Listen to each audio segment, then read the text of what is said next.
Hi అండి, welcome to RR collection. నేను సుహాసినినండి. మీరందరూ బాగున్నారండి? నేను బాగున్నాను. ఇప్పుడు నేను వంకాయలు, ఆకుకూర, చిర్రికూర అండి. ఇది ఆకుకూర, మామిడికాయ, టమాటా, ఆనియన్, ఎండుమిర్చి, కరివేపాకు తీసుకున్నానండి. ఇప్పుడు వంకాయ, ఆకుకూర, మామిడికాయతో మీకు పుల్లకూరలాగా చూపిస్తానండి. చాలా టేస్టీగా ఉంటది. మామూలుగా మనము పప్పులు, ఆకుకూర పప్పు, ఆకుకూర పుల్లకూర ఇలా చేసుకునేటప్పుడు చింతపండు వేసుకుంటామండి. కానీ చింతపండు లేకుండా అంటు మామిడికాయ వాటితో చూపిస్తానండి మీకు. ఇప్పుడు ఒక గిన్నెలో ఉప్పు కల్లుప్పుక రెండు చారెళ్ళు వేసుకొని ఈ వంకాయలన్నీ బాగా సన్నగా కోసుకొని మనం ముక్కలుగా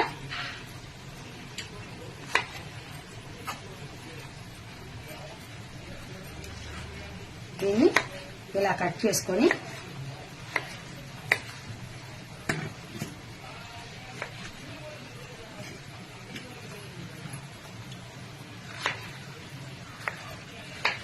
కొంచెం చిన్న చిన్న ముక్కలుగా కట్ చేసుకొని మనం ఉప్పు వాటర్లో వేసుకోవాలండి. ఉప్పు వాటర్లో వేసుకొని పెట్టుకోవాలండి. ఇప్పుడు ముందుగా మనం కుక్కర్ తీసుకోవాలి. ముందుగా మనం కుక్కర్లో ఈ ఆకుకూర అంతా వేసేసుకోవాలండి. కట్ చేసుకొని శుభ్రంగా కడిగి పెట్టుకున్నాము. చిర్రికూర అండి ఇది. ఇప్పుడు ఆకుకూర వేసానండి. వంకాయలన్నీ కట్ చేసుకుంటున్నాం కదా, ఈ వంకాయలు కూడా బాగా మనము కడిగేసి ఈ వంకాయలు కూడా తీసి ఇందులో వేసేసుకోవాలి.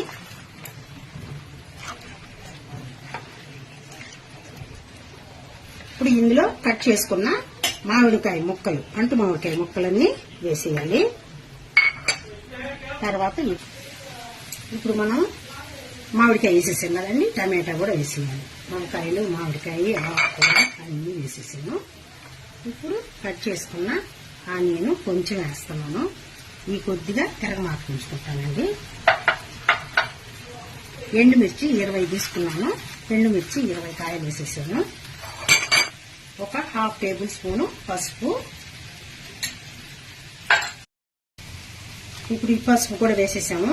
1 గ్లాస్ వాటర్ పోసేద్దామండి. అంటే ఆకుకూరలో కొంచెం వాటర్ వస్తుంది మనకి.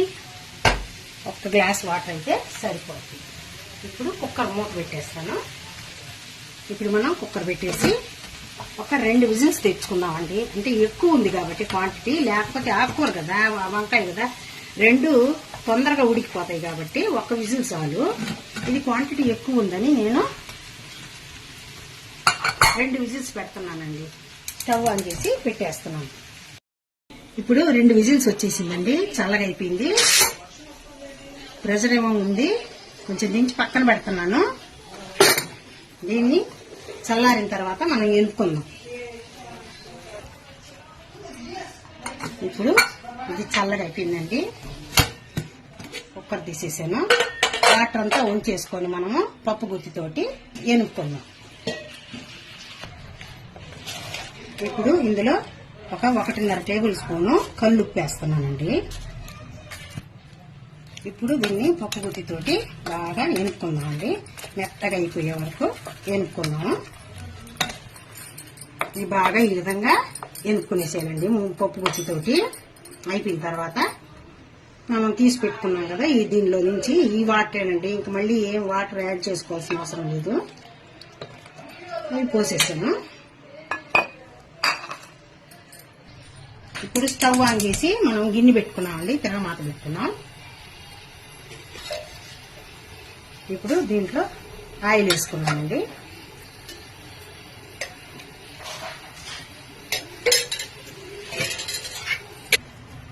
ఆయిల్ వేడెక్కేసిందండి. 1 టేబుల్ స్పూను ఆవాలు వేస్తున్నాను. 1 ½ టేబుల్ స్పూను మినప్పప్పు, 1 ½ టేబుల్ స్పూన్ పచ్చిశనగపప్పు, 1/4 టేబుల్ స్పూను జీలకర్ర.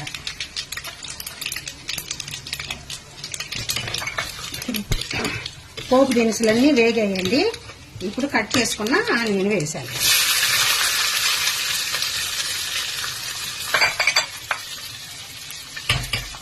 ఇప్పుడు కట్ చేసి పెట్టుకున్న 2 ఎండుమిర్చి కూడా వేసాను.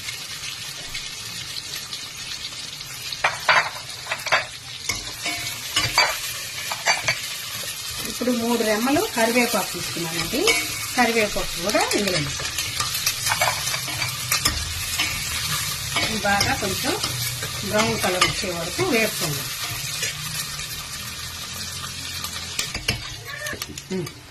తిరగమాతలోకి పోసేస్తున్నానండి మొత్తం. ఇప్పుడు బాగా దీన్ని కలిపేసి మనము ఉప్పు కారం చూసుకుందామండి. ఉప్పు చూసుకుందాము. నాకు కొద్దిగా కారం తక్కువ ఉంది. 1/4 టేబుల్ స్పూన్ కారం వేస్తున్నాను. ఒక 1/2 table spoon 1/4 table spoon salt వేస్తున్నానండి. ఇప్పుడు మనం కొద్దిగా కారం వేసాం కదండి, అది పచ్చివాసన వస్తుందని ఇలా ఒక తెల్లనిచ్చాను.